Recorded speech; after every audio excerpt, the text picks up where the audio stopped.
Chaos unfolding in Ukraine as all signs point to the beginning of a full-scale Russian invasion. A series of explosions rocked the country nearly at the same time Russian President Vladimir Putin ordered a special military action in the Donbas region. Shelling and missile strikes also being reported as more Russian forces land in Ukraine. Speaking at the United Nations Security Council meeting, Ukraine's ambassador to the UN asks ambassador of the Russian Federation to call an end to the bombings. So now I would like to ask the ambassador of the Russian Federation to say on the record that at this very moment your troops do not shell and bomb Ukrainian cities, that your troops do not move in the territory of Ukraine. You have a smartphone, you can call Lavrov right now. We can make a pause to let you go out and call him. Ukraine's envoy also appealing to the UN Security Council to help stop the war. I ask the members of Security Council to convene an emergency meeting immediately and consider all necessary draft decisions to stop the war. Because it's too late, my dear colleagues, to speak about de-escalation. Too late. The Russian president declared the war on the record. You declared the war. It is the responsibility of this body to stop the war. So I call on every one of you to do everything possible to stop the war. As tensions rapidly escalate in Ukraine, President Volodymyr Zelensky made a plea to avoid a war, appealing directly to the Russian people. In a speech delivered in Russian, Zelensky urged the people of Moscow to question the information presented to them by their government. He adds Russians should not trust Moscow's narratives about Ukraine, including the often repeated claim that Ukrainians support Nazism. Zelensky asserts the Ukrainian people want peace. A martial law has been declared across Ukraine. The United Nations making a last-minute plea to Russian President Vladimir Putin to avert a full-blown war in the name of humanity. Speaking after the Emergency Security Council meeting, UN Secretary General Antonio Guterres said Russia's attack on Ukraine does not make any sense. He adds the crisis in Ukraine marks the saddest moment in his tenure at the UN. I started this meeting of the Security Council addressing President Putin and telling him from the bottom of my heart, stop your troops from an offensive to Ukraine, give peace a chance, because too many people have already died. In the present circumstances, I must change my appeal. And I must say, President Putin, in the name of humanity, bring your troops back to Russia. In the name of humanity, do not allow to start in Europe what could be the worst war since the beginning of the century. U.S. President Joe Biden swiftly condemns Putin's actions. Biden described Russia's move as a chosen, premeditated war that will bring a catastrophic loss of life. He added the world will hold Russia accountable. Biden also vows to impose severe sanctions against Russia in coordination with G7 leaders and other allies. Biden is set to address the American people Thursday afternoon.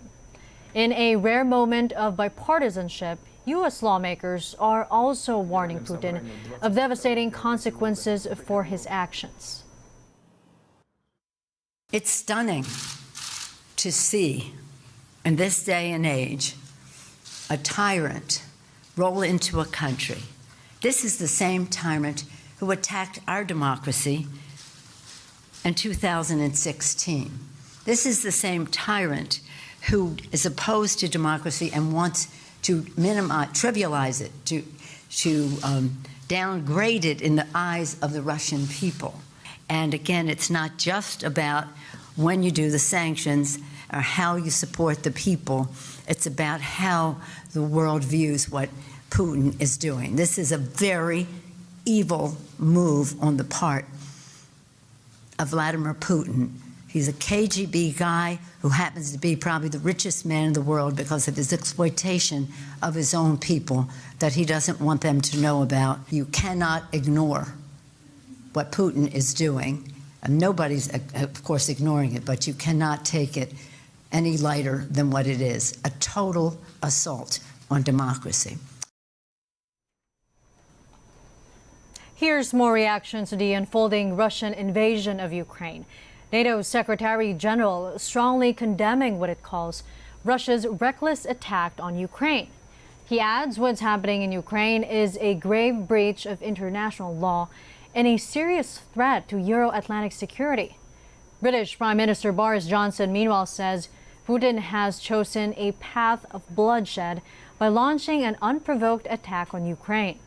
He warns the UK and its allies will respond decisively. European Commission President Ursula von der Leyen vowing to hold Russia accountable over its actions. And Canadian Prime Minister Justin Trudeau says Russia's attack is a clear further violation of Ukraine's sovereignty and territorial integrity.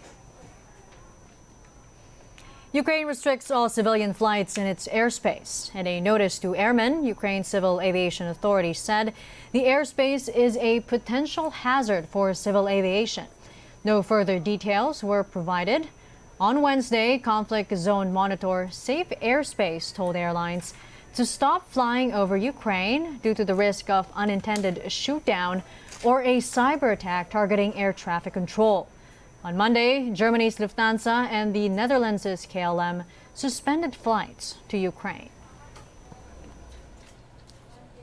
Australia is preparing for likely cyber attacks from Russia after joining its Western allies in imposing sanctions on Moscow. Prime Minister Scott Morrison also urges Australian businesses to beef up cybersecurity measures. There has been an historical pattern of cyber attacks against Ukraine, and that continues now. Malicious cyber activity, of course, as I said yesterday, could impact Australian organisations through unintended disruption or uncontained malicious cyber activities. And the Australian Cyber Security Centre is not aware of any current or specific threats against Australian organisations, but are adopting an enhanced cyber security posture and have been for some time now. Australians' warnings come from after Ukraine's state website and banks again experienced outages. The cybersecurity firm has said a newly discovered piece of destructive software found circulating in Ukraine has hit hundreds of computers. Russia has repeatedly denied any hand in the cyber attacks. Hundreds of protesters gather outside London's Russian embassy to show their support for the Ukrainian people. Those who attended the rally made a direct appeal to President Putin to keep his hands off Ukraine. For all these 8 years, we were trying to say that Putin is not going to stop where he was. He's going to go further. The world needs to wake up, and they need to understand no means no. They have to stop him. He can't do this anymore. I think it's important to show the world that, Ukrainians are very united. And there's a myth that Ukraine is very much divided, which is not true, because I think today Ukraine has never been so united in their opposition to Russia and Putin and the will to be a free democratic country. Russia violated and Putin violated borders of neighbor countries multiple times. I don't support that. I want to show that not everyone supports him. Oil prices soared to fresh 7-year highs on concerns that Russia's moves could disrupt global energy supplies. Brent crude futures reached a high of $102.48 a barrel, the highest since September 2014. U.S. WTI crude futures also jumped to $96.22. But a Philippine energy official says the conflict in Ukraine is not seen to have a direct effect on local oil supply.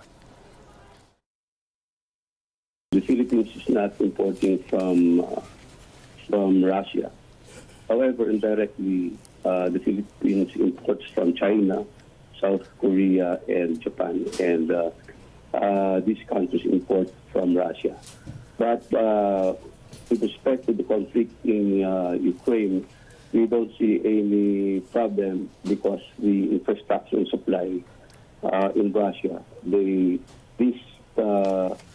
oil products do not pass through the Ukraine pipeline. A political expert doubts the Ukraine conflict will escalate into an all-out war. Retired University of the Philippines Professor Clarita Carlos says it is not in the interest of any party in the conflict to go to war. She believes Russia and the West are in a game of brinkmanship and both will pull back before things get out of control. Carlos adds world leaders should start paying attention to what France is saying about the Ukraine conflict. We're not really at the cusp of war. So that means everybody back off. You know, Biden has to reconfigure his position here, stop being the spokesperson of Putin and even declaring that, okay, on this date, the invasion will happen. And Putin also has to back off, you know. Cooler heads will have to intervene, and the cooler head would be Macron.